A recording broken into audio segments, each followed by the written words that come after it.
All right, we're back from our break. Hero Dragon, you have a weird soda, creamy coconut Dr. Pepper. I have a totally not sponsored Kroger. What are you doing? Come on, Kroger. I know this is your generic store brand, but you're missing out on an opportunity. A literal who can be fully endorsing your product. 3 12-packs for 12 at your local Kroger. Get them while you can.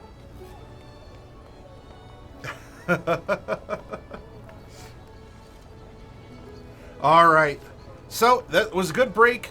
Sipping, stretching, etc. For those of you, if you weren't here for the text conversation during break, or I guess just for reference, for anyone who is watching this later on YouTube, hi YouTube. Thank you. Hey. Daggerheart. Almost 5 years. That's right, Quingar. Good to see ya. Yeah, Bane, not sponsored by Kroger. Someone's got to ruin it for someone else. Arwydd Rhifnod, sponsored by Kroger. Bane, did you see that you made it into the credits of the Tiamat giveaway? I don't know how that happened, but you made it into the credits of the Tiamat giveaway event.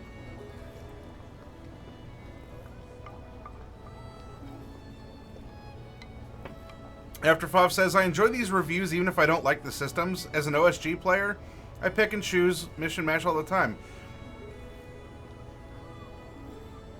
Well, it's all right. I'll play it again towards the end, but we have a little bit more review, and it's only 11 o'clock.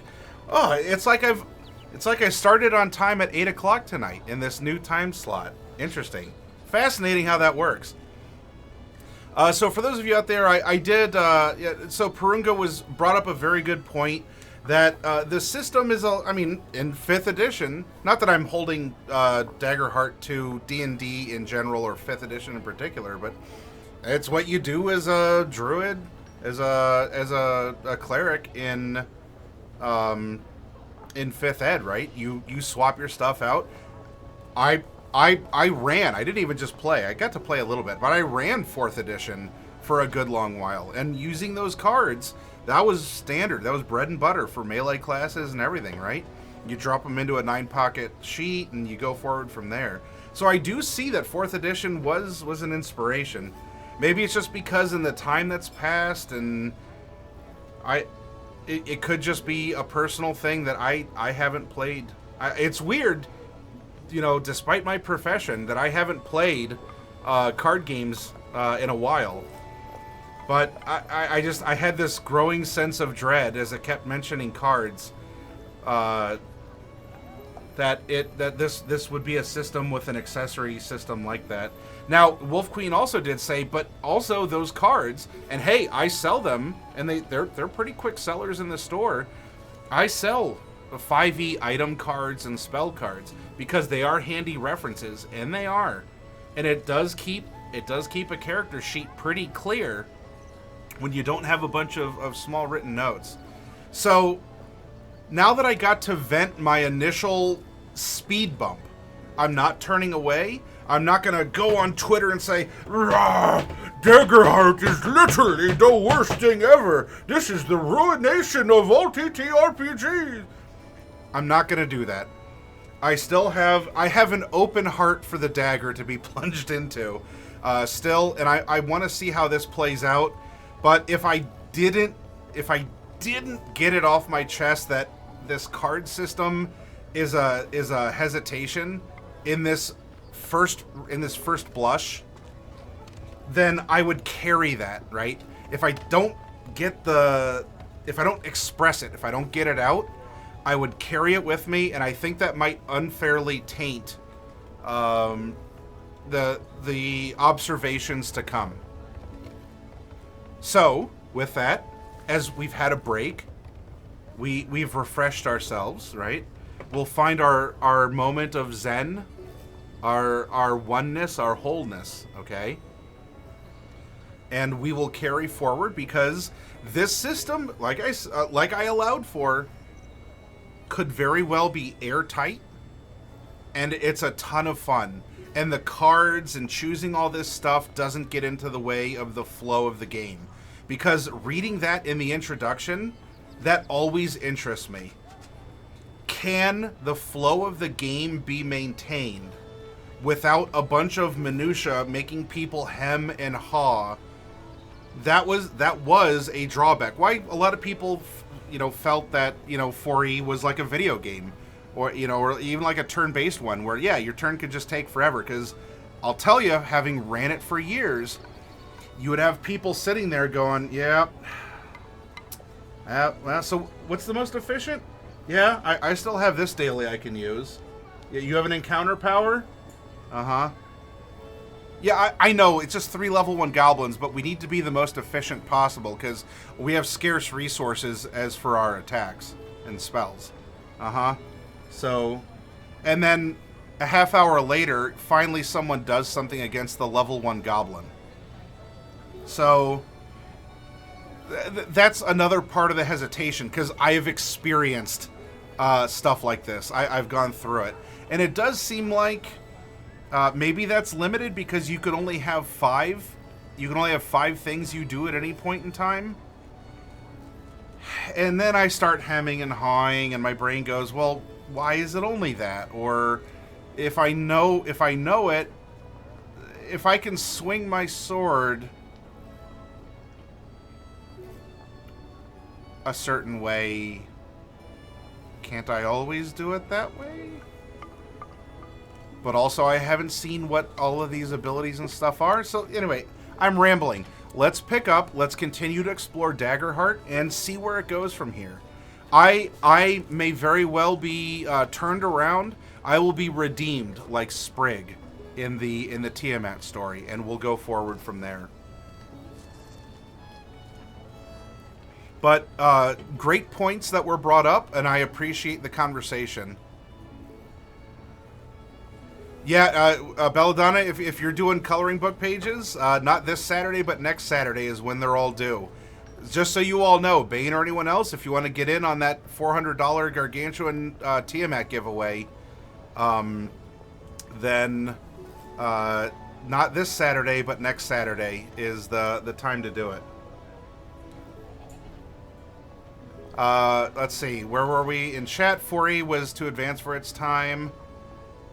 After Fav says, I had the same sense of dread.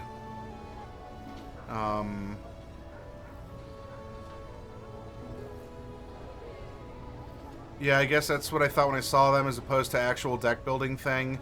GMV says, from what I've read and watched, I think the duality dice idea is the only one I find interesting. Much of the other stuff is overly complicated or time-consuming, such as the combat. And it did. Up above, it was promising a smooth combat experience. And that's why I want to make sure, for the things that it said it wanted to do, why I didn't... I almost wish that I didn't see that 4th edition was on that list. Because I'm talking about it, and what was it? I said, now I'm holding it to these things, when I could have just kept it apart. Because it's like seeing that kind of thing, especially on first blush, it's almost like a spoiler. It's sort of like labeling your game. Let's say you're an indie creator and you make a new platformer, which can define a game. But if you go, oh, this is a roguelike Metroidvania, or a Souls-like RPG, it does get a point across, but it almost seems like it puts the product in a box, maybe even unfairly, for the sake of trying to explain something that you as a developer should be able to organically do as the one who put your heart and soul into it. So I almost feel like it was a spoiler reading 4E, because now I'm trying to go out of my way not to check against that. And yeah. So clearly, because I'm very popular as a literal who on Twitch and YouTube, if anyone from Darrington Press is watching, it's okay to have that list, but maybe put it in the back, because I feel like that's loaded a lot. it loaded stuff for me that I didn't want to have loaded in a blind look at things.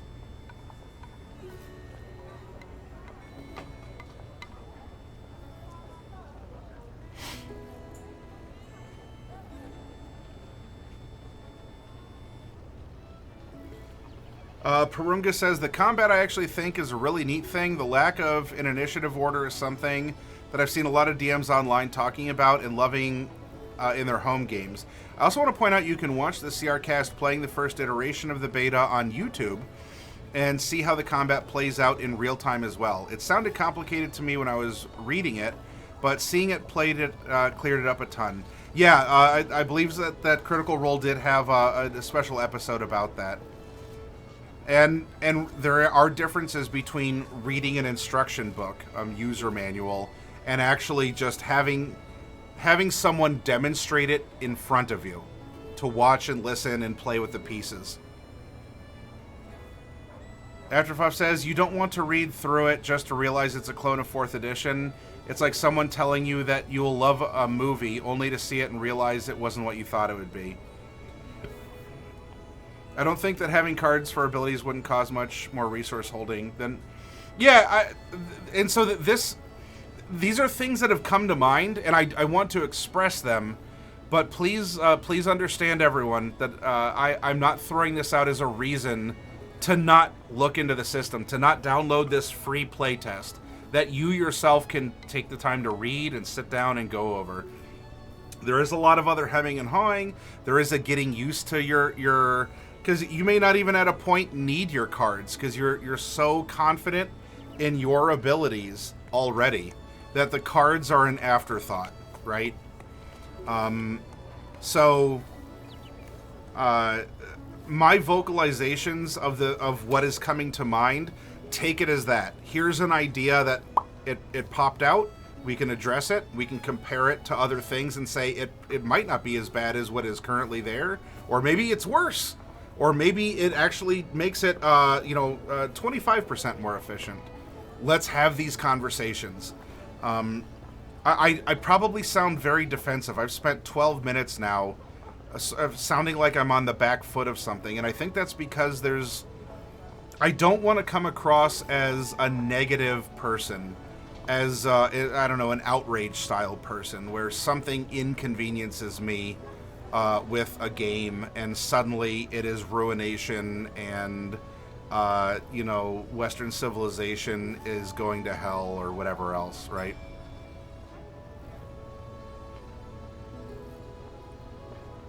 Hi, Manchita. I personally prefer to read manuals, he says. However, watching the live playtest was very cinematic. All right, let's delve back into it now.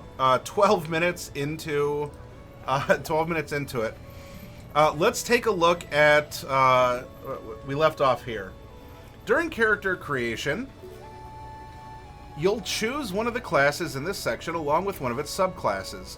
Your chosen class grants the following features. Domains, you get 2, right? Starting evasion score. Damage threshold. Each class has a unique damage threshold. These determine how strong your class is against incoming attacks. Class items. Each class has a unique set of items they begin the game with.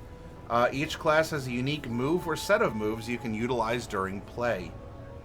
Your chosen subclass grants the following features. Spellcast trait, foundation feature, specialization feature, and mastery feature. Oh, absolutely, Afterfov. Alright, let's look at the Bard. Those who become Bards are truly the most charismatic members of all the realms. Members of this class are masters of captivation and may specialize in any of a variety of performance types, including singing, playing musical instruments, weaving tales, or telling jokes. Whether performing to an audience or speaking to an individual, bards will excel. There are many schools and guilds where members of this profession come together to bond and train, but there is a fair amount of ego within those of the bardic persuasion. While they may be the most likely to bring people together, A bard of ill temper can just as easily tear a party apart. So you have Grace and Codex. You drink and you know things. Evasion score of 9. Damage thresholds are what they are. We can cover that stuff later. Class items, a romance novel or a letter never opened.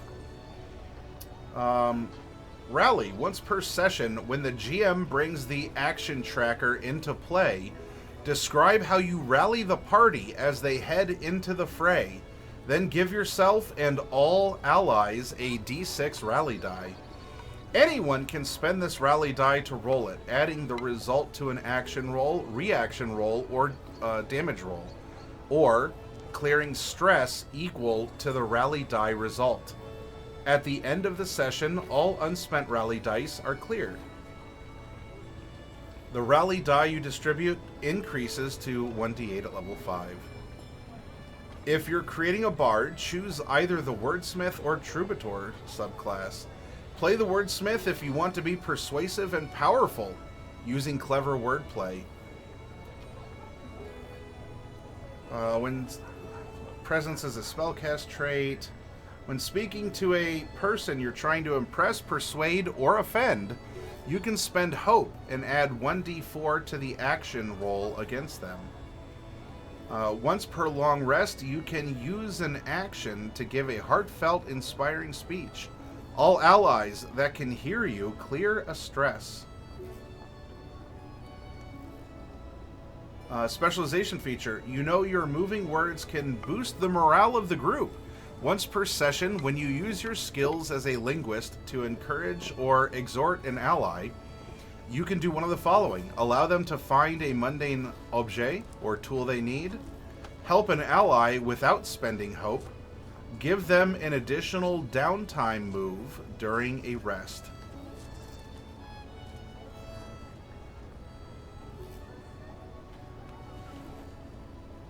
Mastery goes to a d10. In addition, whenever you help an ally, you narrate the moment as if you were writing the tale of their heroism in a memoir. You can roll 2 hope dice instead of 1. As a troubadour, when you play a relaxing song, you and any close allies heal 1 hit point. When you play an epic song, you make a close target temporarily vulnerable. When you play a heartbreaking song, you and any close allies take a hope. Your rallying songs also help steal the courage of those who listen. Anybody who receives a rally die from you via your rally ability can also choose to either gain a hope or clear a stress. Your craft rivals the greats. Your skill and creativity unbounded. You can perform each of your foundation songs in additional time per long rest. And your background questions to consider. These don't have to be it, but these are probably a solid starting. Who from your community taught you to have such confidence in yourself? You were in love once. Who was it with, and how did they hurt you? You always looked up to another bard. Who are they, and why do you idolize them? What made you realize you were going to be such good friends? What do I do that annoys you?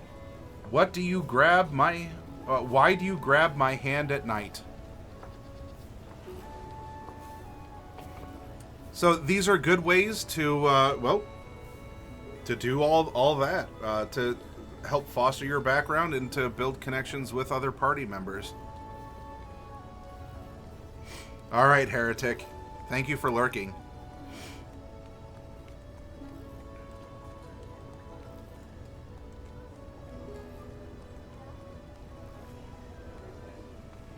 And your level up options from these ranges.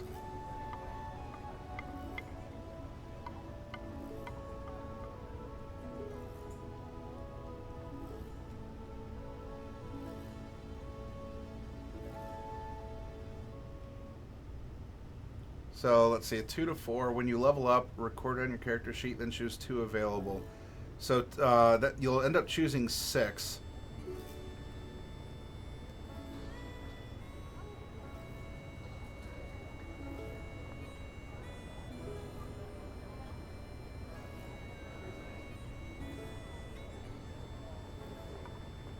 2, 3, 4, 5, 6, 7, 8. So there's 10 options.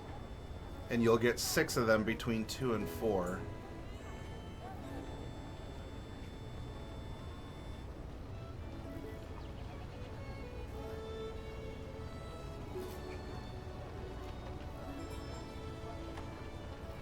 Although I wonder if this is universal to all classes, or if this is for Bard only. I guess we'll find out. Let's hop to the next one here.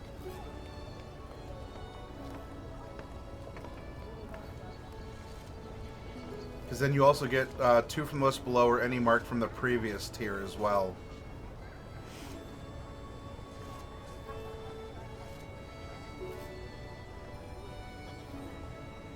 Alright, so for Druid, Sage and Arcana, you're a little less evasive, different damage thresholds, a small bag of rocks and bones, or a strange pendant found in the dirt. You can perform harmless, subtle effects that involve nature at will.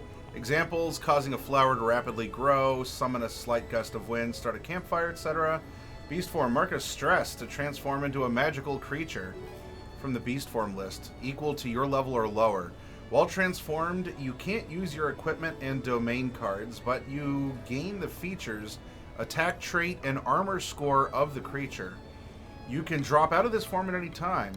When you mark your last hit point or stress point, this form automatically drops. Your subclasses are Warden of the Elements. You cast off of Instinct, of the 6 abilities. Mark a stress to embody an elemental spirit from the list below. Embodiment lasts until you take severe damage or until your next short rest. This feature can overlap with beast form.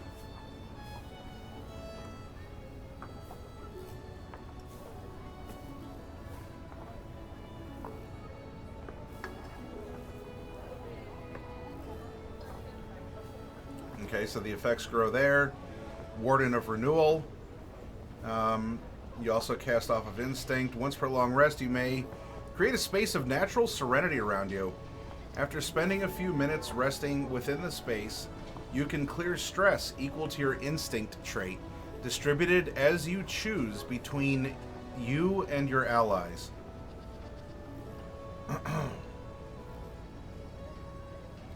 Use an action and spend 3 hope to clear 1d4 hit points on a creature you're touching.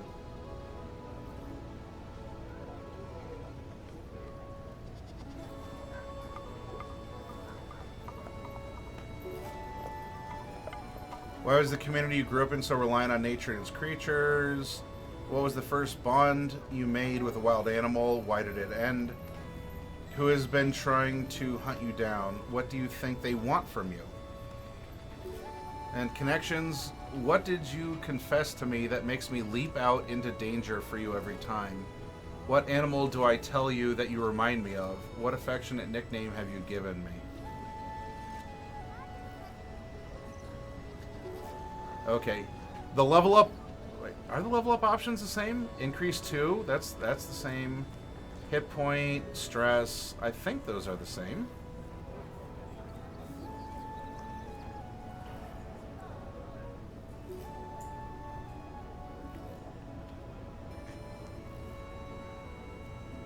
It might just be for each of the classes that you can follow this route as you kind of wiggle and customize your way through the levels.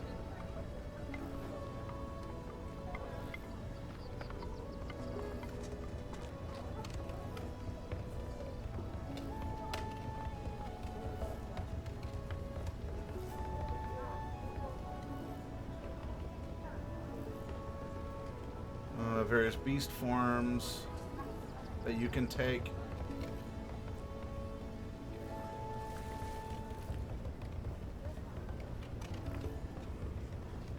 Alright.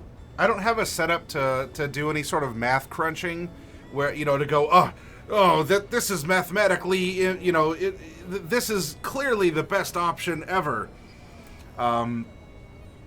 So this is something that I will trust you all to look over.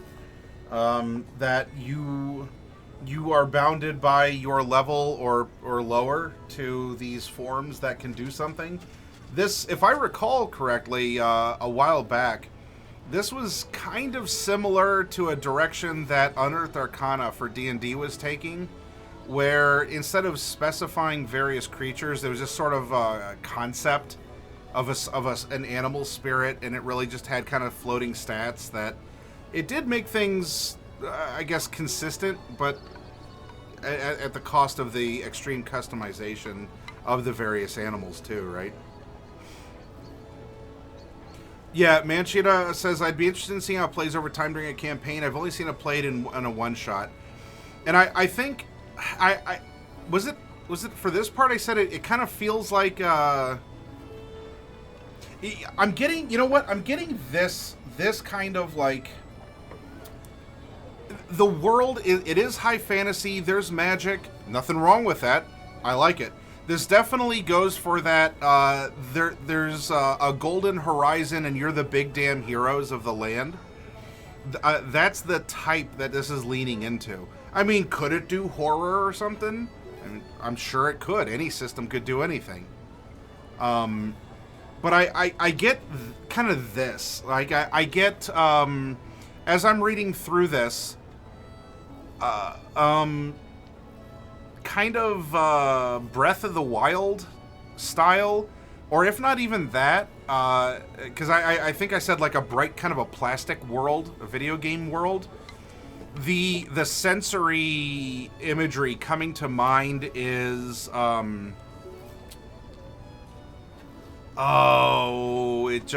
it was a remake of a Game Boy game. It was a Zelda game, and it came out, and everything looks kind of like, you know, you get the top down, everything's sort of like bright and plastic and smooth looking. Was it Link's Awakening? Was it Link's Awakening that had that? I mean, I guess to an extent you could also say A Link Between Worlds could kind of qualify as well.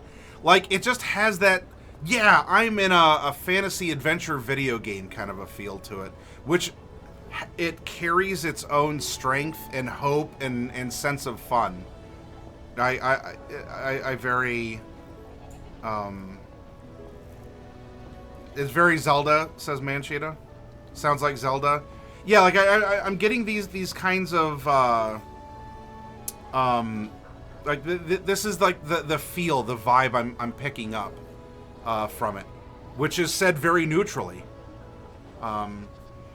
Because I am not going to be, oh, well, this system can't run horror. I mean, you can't really, you can kind of run horror also in D&D, or you also can't, or you need to adopt a bunch of house rules to run horror, or you could just play another system that innately handles horror as a part of itself. So I am approaching this from, like, what is the feel? And if we're trying to go for high adventure, the horizon is golden, everything is happy and optimistic, and everything is vibrant and colorful, then I want that to be consistent throughout the system, because that's what it needs to present in order to be that system for people that want that happy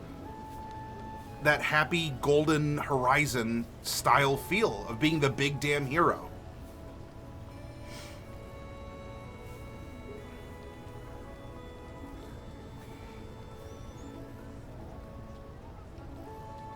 All right, well, there's all this. You all can look through for the different things. If you want to bring up something in particular, I can talk about it.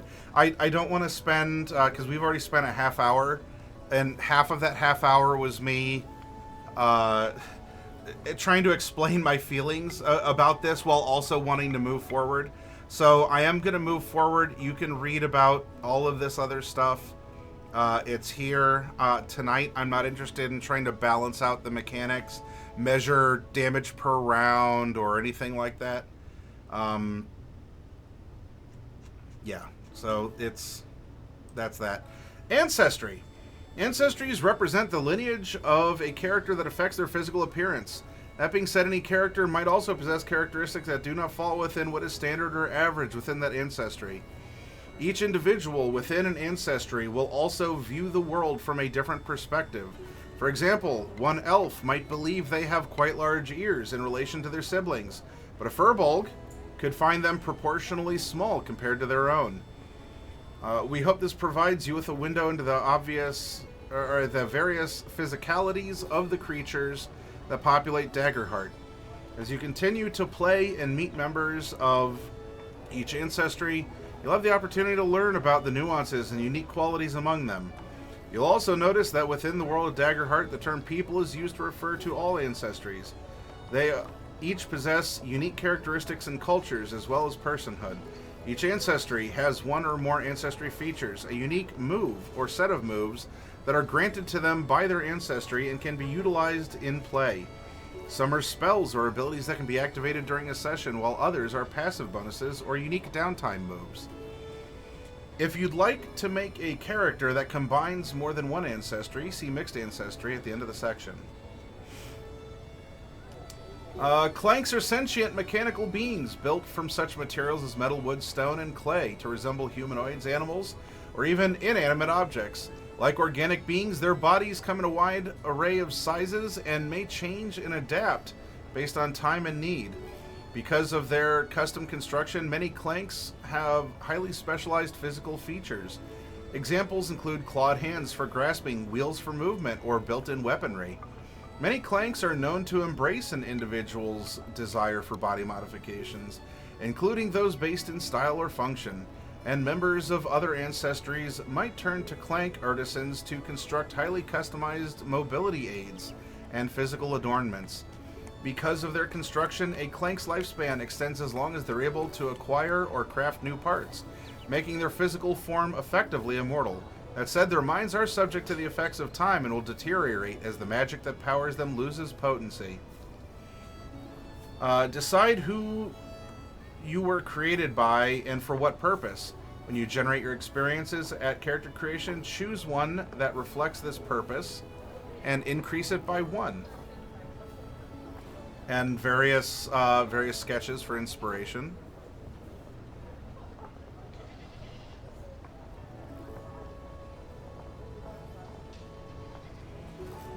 Those of Daemon ancestry are the humanoid descendants of the fallen gods who possess sharp canines, pointed ears, and horns that come in a variety of styles. While some Daemon horns resemble that of a goat or ram, others bear the shape of a piercing spike. There's no standard number of horns for Daemons, though 2 or 4 are quite common, and some will have crowns of many horns or only one. A crown of horns on some demon-style character, completely unbelievable, unreal. By the way, I'm, especially with Belladonna in chat, I'm trolling everyone.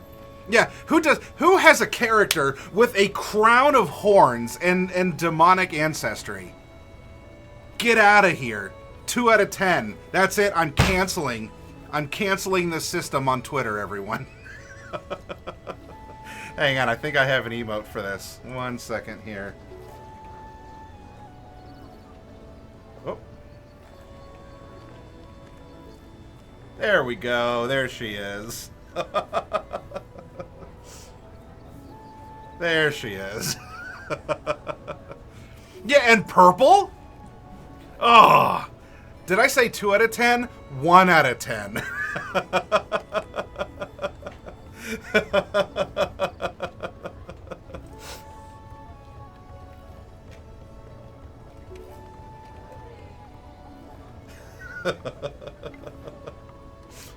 All right, moving on.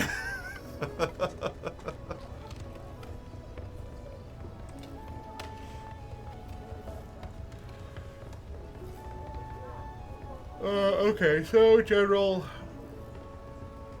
I mean, with the general, anyone is anything. Be what you want. I'm not trying to sound dismissive. That's the blanket statement. When you roll with fear, you can mark 2 stress to make it a roll with hope instead. You have advantage on rolls to intimidate non-daemon creatures. So various sketches. Dracona. Dracona resemble wingless dragons in humanoid form and possess a powerful elemental breath. All Dracona have thick scales that provide excellent natural armor against both the forces of nature and attacks. Large in size, with equally large and naturally sharp teeth.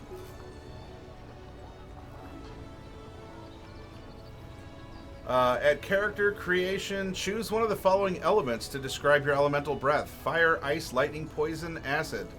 Spend a hope to make an instinct roll using your breath against an enemy or group of enemies within close range. Deal D8 magic damage using your proficiency to all enemies you succeed against.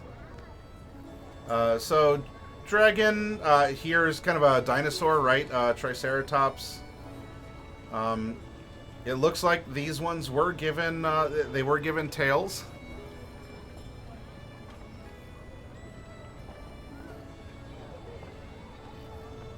But I want one without a tail. I have to be, what is it when you, you always, like, you always have to, contradictory. I have to be contradictory. Dwarves are most easily recognized as short humanoids with square features, dense musculature, and thick hair. Their average height ranges from 4 to 5.5 feet. Decorate their bodies, tattoos, piercings.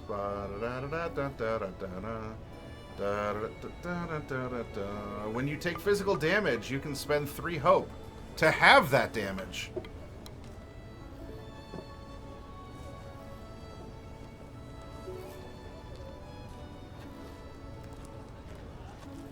Oh, wait. Oh, yeah, Contrarian, thank you. Was there a tailless sketch? Oh, yeah, right here. Yeah, look at... Oh, there we go. Tails can be long, short, or no tail. Thank you. Finally, a system for me.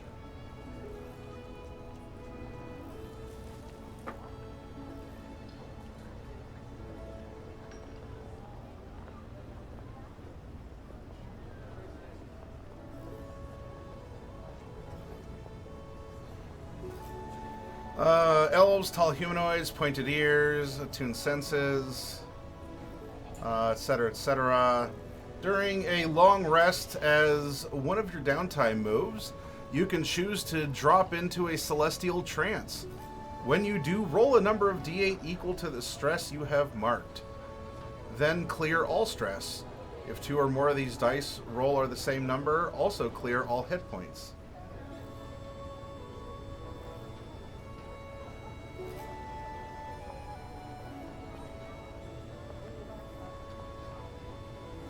Those of fairy ancestry, winged humanoid creatures, insect-like features.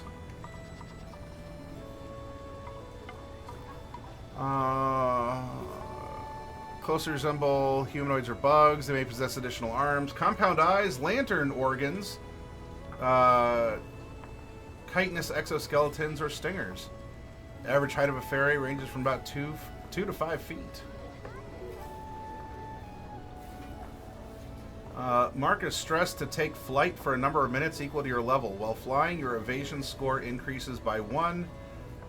Once per session, after you or an ally in close range makes an action roll, you can spend 3 hope to allow a reroll of the duality dice. If you do, take the new result instead. Okay.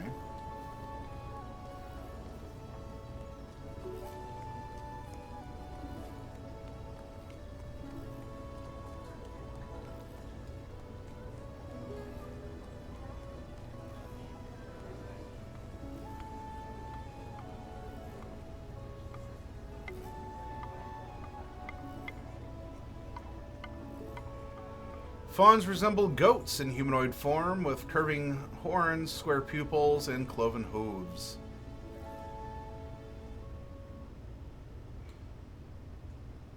You can easily leap up to close range across gaps or chasms without making an agility roll.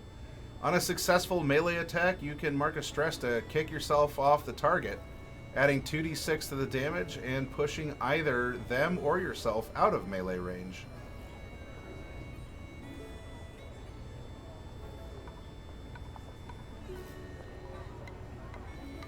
Furbolgs resemble cows in humanoid form, typically recognized by their broad nose and long ears. Often referred to as minotaurs. Whenever you should mark a stress, roll 1d6. On a 6, you take no stress.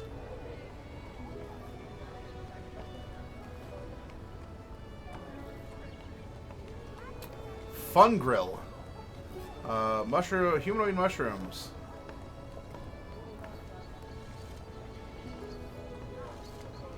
You can draw the last life essence from the recently deceased. When within very close range of a creature who marks their last hit point and dies, spend 2 hope to describe what death ritual you perform and clear one of your hit points.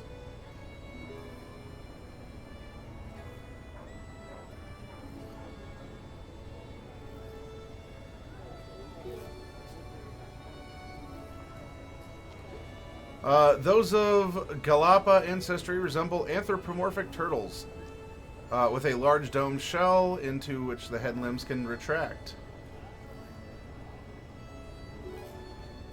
Add your proficiency to your armor score. If you decide not to wear armor, your shell is your active armor and has an armor equal to your proficiency.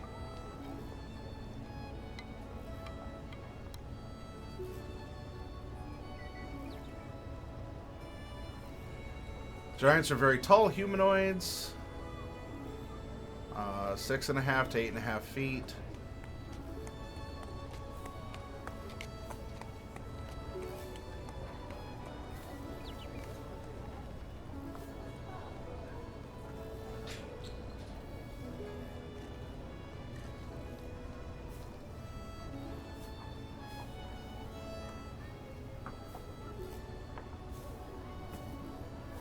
Gain an additional hit point slot at character creation, and any melee weapon you wield has its range increased to very close.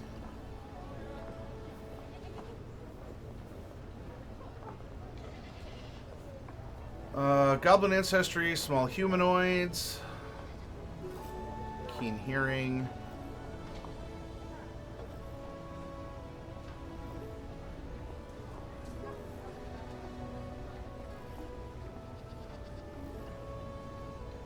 Once per short rest, you can mark a stress to make the GM re-roll an attack roll. If it still hits you, reduce the incoming damage by your proficiency.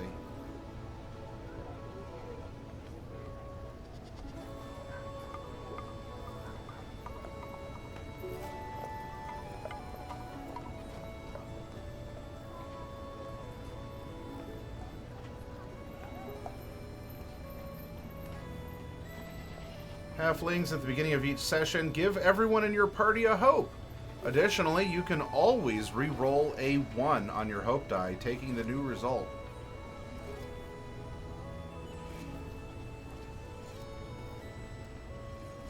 Humans. Alright, what is our bog standard human?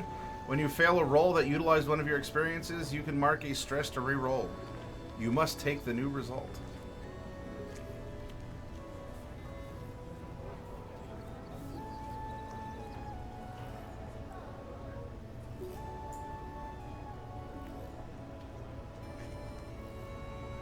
Katari, catfolk. Before you make an agility roll, you can spend any number of hope, adding +1 to the roll result for each hope you spend.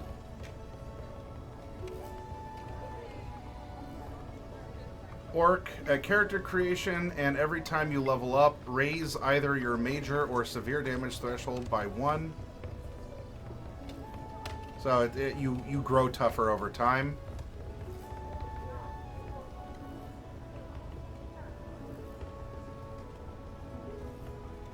Rivets.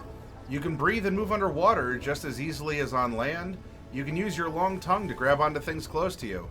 You can also mark a stress to unleash it as a finesse close weapon that does D12 physical damage using your proficiency. Oh, whew, what a tongue! Man, some of you out there might be blushing. Semia, take advantage on agility rolls that involve balancing and climbing. and add +1 to your evasion at character creation.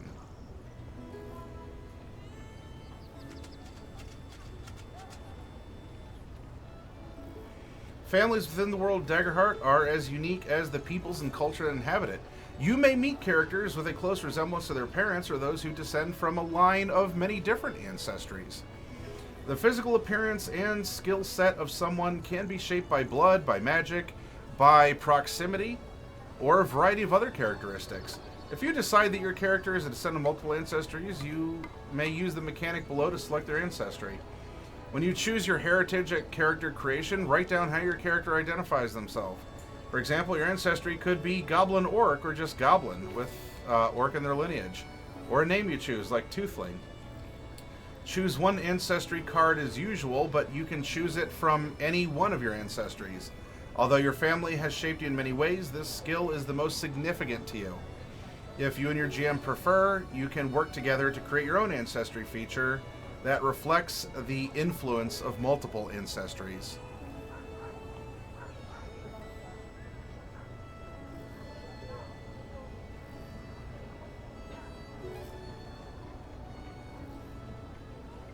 Your community describes the culture or environment your character grew up in.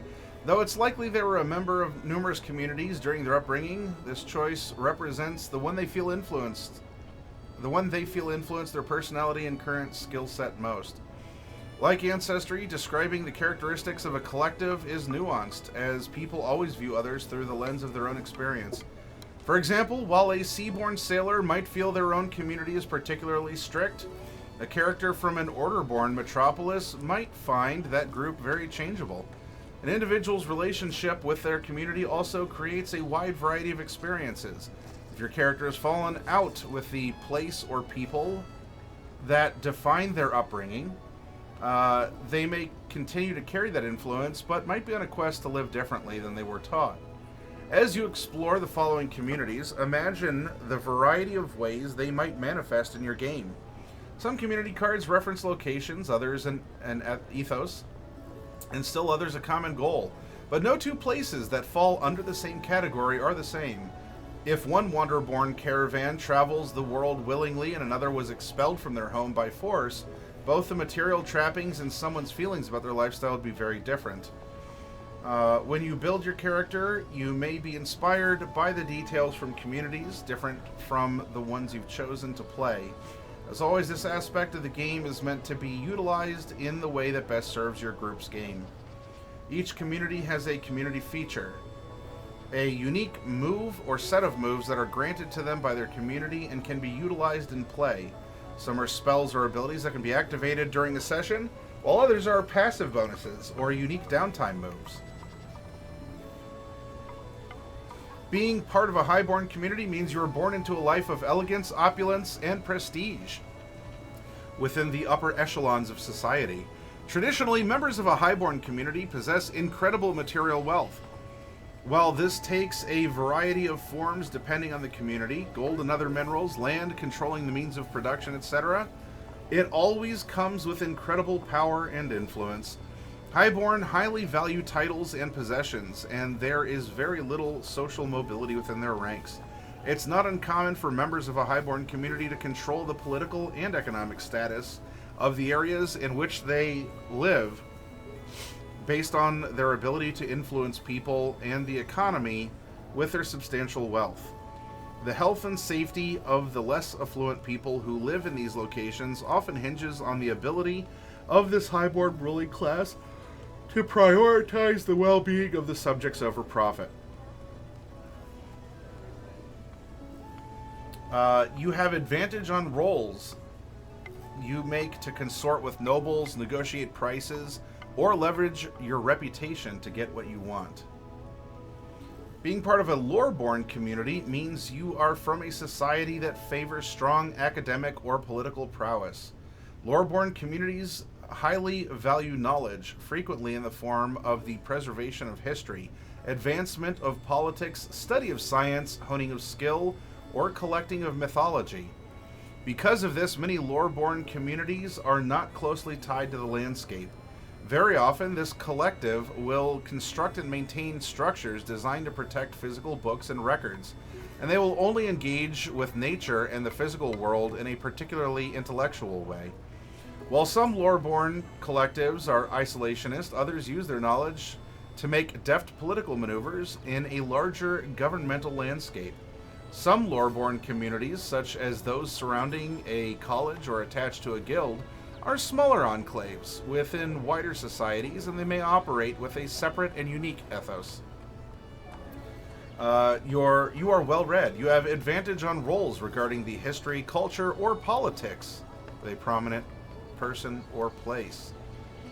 Being part of an Orderborn community means you are from a collective that focuses on discipline or faith, and you uphold a set of principles that reflect your experience there. Orderborn are frequently some of the most powerful among the surrounding communities. By aligning the members of their society around a common value or goal, such as a god, doctrine, ethos, or even shared business or trade, the ruling bodies of these enclaves are able to mobilize larger populations with less effort. While Orderborn communities may take a variety of forms, some even profoundly pacifistic, perhaps the most feared are those that structure themselves around military prowess. In this case, it is not uncommon for Orderborn to provide soldiers for hire for other cities or countries. Record 3 sayings or values your upbringing instilled in you. Once per short rest, when you describe how you're embodying one of these principles through your current action, you can roll a d20 as your hope die instead of a d12. Being part of a Ridgeboard community means you've called the rocky peaks and sharp cliffs of the mountainside home. Those who've lived in the mountains often consider themselves hardier than most because they've thrived among the most dangerous terrain many continents have to offer. These groups are adept at adaptation, developing unique technologies and equipment to move both people and products across this difficult terrain. As such, Ridgeborn grow up scrambling and climbing, making them particularly sure-footed and sure of will. Ridgeborn localities appear in a variety of forms. Some cities carve out entire cliff faces, others construct castles of stone, and still more live in small homes on wind-blown peaks. Outside forces are likely to have a particularly hard time attacking Ridgeborn groups, as the small militias and large military forces of the mountains are adept at utilizing their high ground advantage. Your community feature, you have advantage on rolls to traverse dangerous cliffs and ledges, navigate harsh environments, and use your survival knowledge. Additionally, raise your severe damage threshold by 2. Being part of a seaborne community means you've lived on or near a large body of water. Seaborne communities are built, both physically and culturally, around the specific waters they call home. Some of these groups live along the shore, constructing ports for locals and travelers alike. These harbors may function as both centers of commerce, tourist attractions, or even just a safe place to lay down one's head after weeks of travel. Other seaborne live on the water in small boats or large ships, with the idea of home comprising a ship and its crew, rather than any one landmass. No matter their exact location, seaborne communities are closely tied to the ocean tides and the creatures that inhabit them. Seaborne learn to fish at a young age and will train from birth to be able to hold their breath and swim in even the most tumultuous waters. Individuals from these groups are highly sought after for sailing abilities, and many will become captains of vessels, either within their own community, working for another, or even at the helm of a powerful naval operation. Seaborne, adjectives.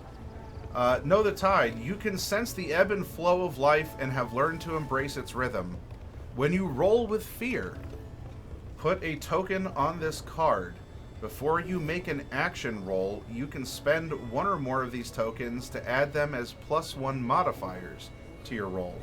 At the end of a session, clear all tokens on this card and gain that many hope.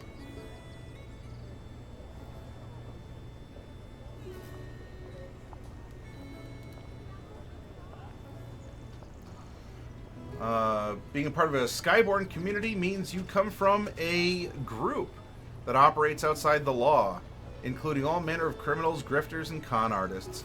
Members of Skyborn communities are brought together by their disreputable goals and their clever means of achieving them. Many people in these communities have an array of unscrupulous skills: forging, thievery, smuggling, and violence. Or, I'm sorry, not Skyborn, Slyborn. Slyborn communities can include all social classes, from those who have garnered vast wealth and influence to those without a coin to their name. To the outside eye, the Slyborn may seem like ruffians with no loyalty, but these communities possess some of the strictest codes of honor, which, when broken, may result in a terrifying end for the perpetrator. Your feature: you have advantage on rolls to negotiate with criminals, detect lies, or find a safe place to hide. And Underborn. Being part of an Underborn community means that you're from a subterranean society. Many Underborn live right beneath the cities and villages of other collectives, while some live much deeper. These communities range from small family groups and burrows to massive metropolises and caverns of stone. In many locales, Underborn are recognized for their incredible boldness and skill that enable great feats of architecture and engineering. Underborn are regularly hired for their bravery, as even the least daring among them is likely to have encountered a number of below-ground beasts in their daily lives, and learning to dispatch such creatures is common practice amongst these societies. Because of the danger of their environment, many Underborn communities develop nonverbal languages that may prove equally useful on the surface. When you're in an area with low light or heavy shadow, you have advantage on rolls made to hide, investigate, or perceive details within the area. Wanderborn. Being a part of a Wanderborn community means that you've lived as a nomad, not having a permanent home but experiencing a wide variety of cultures. Unlike many communities that are defined by their locale, Wanderborn are defined by their traveling lifestyle. Because of their frequent migration, Wanderborn are likely to put less value on the accumulation of material possessions in favor of acquiring information, skills, and connections. While some Wanderborn are allied by a common ethos, such as a religion or set of political or economic values, others come together after shared tragedy, such as the loss of their home or their lands. No matter the reason, the dangers posed by life on the road and the choice to continue down that road together mean that Wanderborn are known for their unwavering loyalty. At the beginning of a session, randomly choose a different community card. At the end of the session, return that card and take this card back. Oh, I see. To reflect, you've picked up a trick here or there. And Wildborn. Being part of a Wildborn community means you've lived deep within the forest. Wildborn communities are defined by their dedication to the conservation of their homelands, and many have strong religious and cultural ties to the plants that they live among. This results in unique architectural and technological advancements that favor sustainability rather than short-term high-yield results. It is a hallmark of Wildborn societies to integrate their villages and cities with the natural environment and avoid disturbing the lives of the plants and animals. While some construct their lodging high in the branches of trees themselves, still others establish their homes on the ground beneath the canopies. It's not uncommon for Wildborn to remain fairly reclusive and hidden within their woodland homes. Your movement is naturally silent. You have advantage on rolls to move without being heard.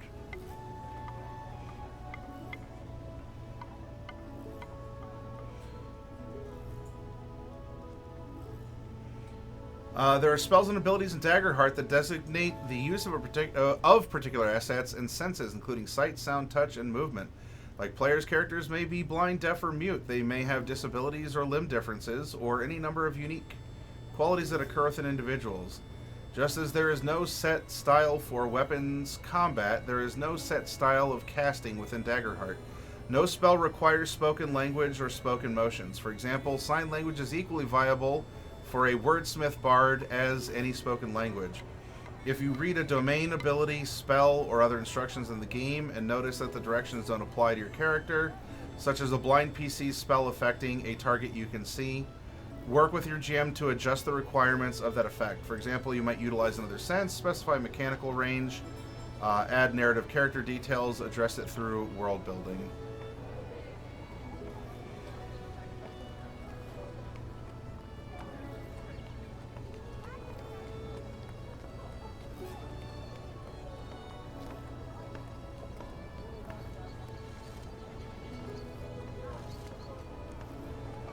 All right, characters.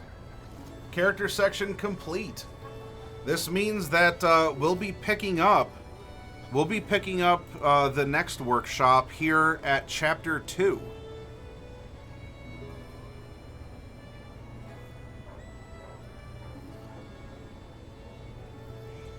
And this is getting into an adventure. So we're not quite into the example adventure, and you know what? It might be fun after we review the rules. I'll have to see if there's some of you who might want to play through the example adventure. Maybe I could do it through like a voice call on Discord or something. But maybe we could try playing the example adventure, because it is also one thing to read the rules in the book, but as it was brought up before earlier, it could be another thing to play through it, to see it happen in front. So maybe I can talk to some others. Like, I don't know if Belladonna, if you would be free and you'd want to pilot through the sample adventure on a voice call or something else like that. I'll have to look more into it, but we'll see if for next week, because I think that would be part of the presentation. Wouldn't just be a reading of the rules, but a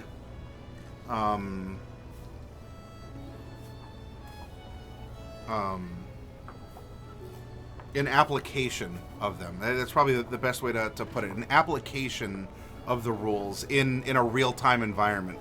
Here are things that are happening. Let's manipulate the numbers. Let's roll dice and move on from there. So yeah, we'll pick up with Chapter 2 here in the next workshop.